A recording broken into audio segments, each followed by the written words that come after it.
कुंती का त्याग। पांडव अपनी मां कुंती के साथ इधर से उधर भ्रमण कर रहे थे। वे ब्राह्मणों का वेश धारण किए हुए थे, भिक्षा मांगकर खाते थे और रात में वृक्ष के नीचे सो जाया करते थे। भाग्य और समय की यह कैसी अद्भुत लीला है, जो पांडव हस्तिनापुर राज्य के भागीदार हैं और जो सारे जगत को अपनी मुट्ठी में करने में समर्थ है, उन्हीं को आज भिक्षा पर जीवन यापन करना पड़ रहा है। दोपहर के बाद का समय था। पांडव अपनी मां कुंती के साथ वन के मार्ग से आगे बढ़ते जा रहे थे। सहसा उन्हें वेदव्यास जी दिखाई पड़े। कुंती दौड़कर वेदव्यास जी के चरणों में गिर पड़ी। उनके चरणों को पकड़कर बिलख बिलख कर रोने लगी। उसने अपने आंसुओं से उनके चरणों को धोते हुए उन्हें अपनी पूरी कहानी सुना दी। वेदव्यास जी ने कुंती को धैर्य बंधाते हुए कहा, आंसू बहाने से कुछ नहीं होगा। जो ऊपर पड़ा है उसे धैर्य से सहन करो। जब अच्छे दिन आएंगे फिर सब कुछ ठीक हो जाएगा। चलो मेरे साथ चलो, मैं तुम्हें एक स्थान बताए दे रहा हूँ। कुछ दिनों तक वहीं रहकर समय काटो। वेदव्यास जी पांडवों को एक नगर में ले गए। उस नगर का नाम एक चिक्रा था। आज के बिहार राज्य में शाहाबाद जिले में आरा नामक एक बड़ा नगर है। महाभारत काल में आरा को भी एक चिक्रा के नाम से पुकारा जाता था। उन दिनों एक चिक्रा में केवल ब्राह्मण ही निवास करते थे। वेदव्यास जी पांडवों को एक चिक्रा में पहुंचाकर चले गए। पांडव एक ब्राह्मण के घर में निवास करने लगे। पांचों भाई प्रतिदिन भिक्षा मांगने के लिए जाया करते थे। भिक्षा में जो अन्न मिलता था उसी से अपने जीवन का निर्वाह करते थे। उन दिनों एक चिक्रा में एक राक्षस के द्वारा बड़े जोरों का आतंक फैला हुआ था। उस राक्षस का नाम बक था। वह दिन में वन में छिपा रहता था, रात में बाहर निकलता था और एक चिक्रा में घुस जाता था। जिसे भी पाता था मार डालता था। खाता तो एक ही दो आदमी को था, पर 15-20 आदमियों के प्राण रोज जाते थे। आखिर एक चिक्रा के निवासियों ने बक से एक समझौता किया। प्रतिदिन नगर का एक आदमी अपने आप ही बक के पास पहुँच जाया करेगा और बक उसे मारकर खा लिया करेगा। एक ही आदमी की जान जाएगी, व्यर्थ में मारे जाने वाले लोग बच जाया करेंगे। बक ने भी इस समझौते को स्वीकार कर लिया। उसे जब बैठे बिठाए ही भोजन मिल जाता था तो वह समझौते को स्वीकार न करता तो क्या करता। उसने समझौते को स्वीकार करते हुए चेतावनी दे रखी थी कि अगर समझौते का उल्लंघन किया गया तो वह एक चिक्रा को उजाड़कर मिट्टी में मिला देगा। बस उसी दिन से क्रम से एक घर का एक आदमी बक के पास जाने लगा। बक उसे खाकर अपनी क्षुधाग्नि को शांत करने लगा। संयोग की बात, एक दिन उस ब्राह्मण के घर की बारी आ गई जिसके घर में पांडव अपनी मां के साथ निवास करते थे। दोपहर के पूर्व का समय था। कुंती अपने कमरे में बैठी हुई थी। उस दिन भीम किसी कारणवश भिक्षा मांगने नहीं गया था। वह भी कमरे के भीतर कुंती के पास ही मौजूद था। सहसा कुंती के कानों में किसी के रोने की आवाज आई। रोने और विलाप करने का वह स्वर उस ब्राह्मण के कमरे से आ रहा था जिसके घर में वह ठहरी हुई थी। जब कुंती से विलाप का ये सकरुण स्वर सुना नहीं गया तो वह ब्राह्मण के कमरे में जा पहुंची। उसने वहां जो कुछ देखा उससे वह सन्नाटे में आ गई। ब्राह्मण के कुटुंब में कुल 3 ही प्राणी थे, ब्राह्मण, ब्राह्मणी और उसका एक युवा पुत्र। तीनों बिलख बिलख कर रो रहे थे। हाय हाय, अब क्या होगा, अब तो सब कुछ मिट्टी में मिलकर रहेगा। कुंती ने तीनों को रोता हुआ देखकर ब्राह्मण से पूछा, विप्रवर, आप तीनों इस प्रकार क्यों रो रहे हैं?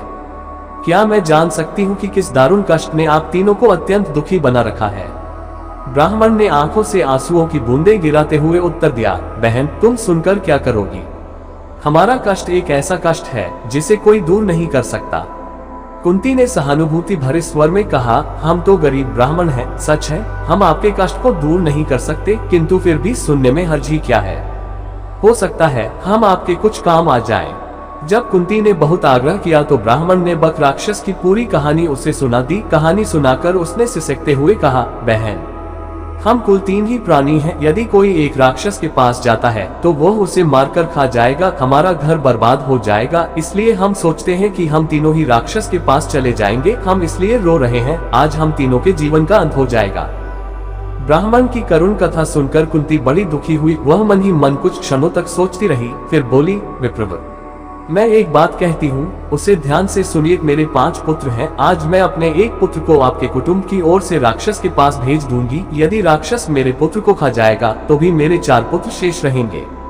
कुंती की बात सुनकर ब्राह्मण स्तब्ध रह गया। उसने परोपकार में धन देने वालों की कहानियां तो बहुत सुनी थी, पर पुत्र देने वाली बात आज उसने पहली बार सुनी। वह कुंती की ओर देखता हुआ बोला, बहन, तुम तो कोई स्वर्ग की देवी ज्ञात हो रही हो। मुझे इस बात पर गर्व है कि तुम्हारी जैसी देवी मेरे घर में अतिथि के रूप में है। तुम मेरे लिए पूजनीय हो। मैं अपने अतिथि से प्रतिदान लूं, यह अधर्म मुझसे नहीं हो सकेगा। मैं मिट जाऊंगा, पर मैं अतिथि को कष्ट में नहीं पड़ने दूंगा। ब्राह्मण की बात सुनकर कुंती बोली, आपने हमें आश्रय देकर हम पर बड़ा उपकार किया है। आप हमारे उपकारी हैं। हमारा धर्म है कि आपको कष्ट में न पड़ने दें। आप अपने धर्म का पालन तो करना चाहते हैं, पर हमें अपने धर्म पालन से क्यों रोक रहे हैं? कुंती ने जब बहुत आग्रह किया तो ब्राह्मण ने उसकी बात मान ली। उसने दबे स्वर में कहा, अच्छी बात है बहन, ईश्वर तुम्हारा भला करे। कुंती ब्राह्मण के पास से उठकर भीम के पास गई। उसने पूरी कहानी भीम को सुनाकर उससे कहा, बेटा, परोपकार से बढ़कर दूसरा कोई धर्म नहीं होता। तुम ब्राह्मण कुटुंब की ओर से बक के पास जाओ। यदि बक तुम्हें मारकर खा जाएगा तो मुझे प्रसन्नता होगी कि मेरा बेटा परोपकार की वेदी पर बलिदान हो गया। भीम ने बड़े हर्ष के साथ अपनी माँ की आज्ञा को स्वीकार कर लिया। उसने कहा, माँ, तुम्हारी आज्ञा शिरोधार्य है। बक मुझे क्या मारकर खाएगा? तुम्हारे आशीर्वाद से मैं उसे मिट्टी में मिला दूंगा। संध्या का समय था। भीम एक गाड़ी के ऊपर खाने पीने का सामान लादकर उसे खींचता हुआ बक के निवास स्थान की ओर चल पड़ा। वह बक के निवास पर पहुंचकर गाड़ी पर लदे हुए खाने के सामान को स्वयं खाने लगा। बक कुपित हो उठा। वह गरजता हुआ बोला, एक तो तुम देर से आए हो और ऊपर से मेरा भोजन खा रहे हो। इतना कहकर वह भीम पर टूट पड़ा। भीम तो पहले ही तैयार था। दोनों में मल्लयुद्ध होने लगा। दोनों की गर्जना और ताल ठोकने के शब्दों से वायुमंडल गूंज उठा। बक ने बड़ा प्रयत्न किया कि वह भीम को मल्लयुद्ध में पछाड़ दे, पर वह सफल नहीं हुआ। वह स्वयं भीम की पकड़ में आ गया। भीम ने उसे धरती पर गिराकर उसके गले को इतने जोरों से दबाया कि उसकी जीभ बाहर निकल आई। वह प्राणशून्य हो गया। भीम ने उसे उठाकर नगर के फाटक के पास फेंक दिया। उधर संध्या समय चारों भाई भिक्षाटन से लौटे तो कुंती से सब कुछ सुनकर वे बड़े दुखी हुए। उन्होंने अपनी माँ से कहा, तुमने भीम को अकेले भेजकर अच्छा नहीं किया। हम भाइयों में वही एक ऐसा है जो संकट के समय काम आता है। कुंती ने अपने पुत्रों को समझाते हुए कहा, तुम चिंता क्यों करते हो?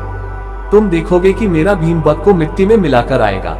फिर चारों भाई भीम का पता लगाने के लिए चल पड़े। वे अभी कुछ ही दूर गए थे कि भीम अपनी मस्ती में झूमता हुआ आता दिखाई पड़ा। चारों भाई दौड़कर भीम से लिपट गए। भीम ने उन्हें बताया कि उसने किस तरह अत्याचारी बक को नरक में पहुंचा दिया है। भीम ने घर पहुंचकर अपनी माँ के चरण स्पर्श किए। उसने कहा, माँ, तुम्हारे आशीर्वाद से मैंने बक का संहार कर दिया। अब एक चक्रा के निवासी सदा सदा के लिए भयमुक्त हो गए।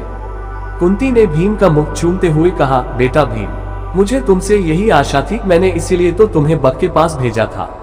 प्रभात होने पर एक चक्रा निवासियों ने नगर के फाटक पर बक को मृत अवस्था में पड़ा हुआ देखा। उन्हें जहां प्रसन्नता हुई वहां आश्चर्य भी हुआ। बक का वध किसने किया?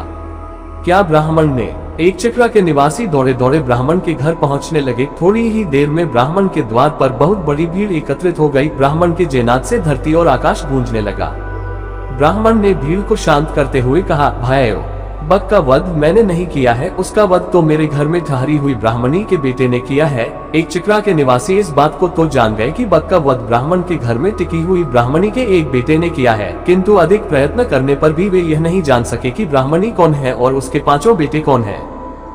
किंतु जानने पर भी ये तो हुआ ही कि एक चक्रा निवासी ब्राह्मणी और उसके पुत्रों का बड़ा आदर करने लगे। स्वयं ब्राह्मण भी गर्व का अनुभव करने लगा कि जिस ब्राह्मणी के पुत्र के एक चक्रा के निवासियों को सदा सदा के लिए संकट मुक्त करा दिया है, वह उसके घर में अतिथि के रूप में टिकी हुई है।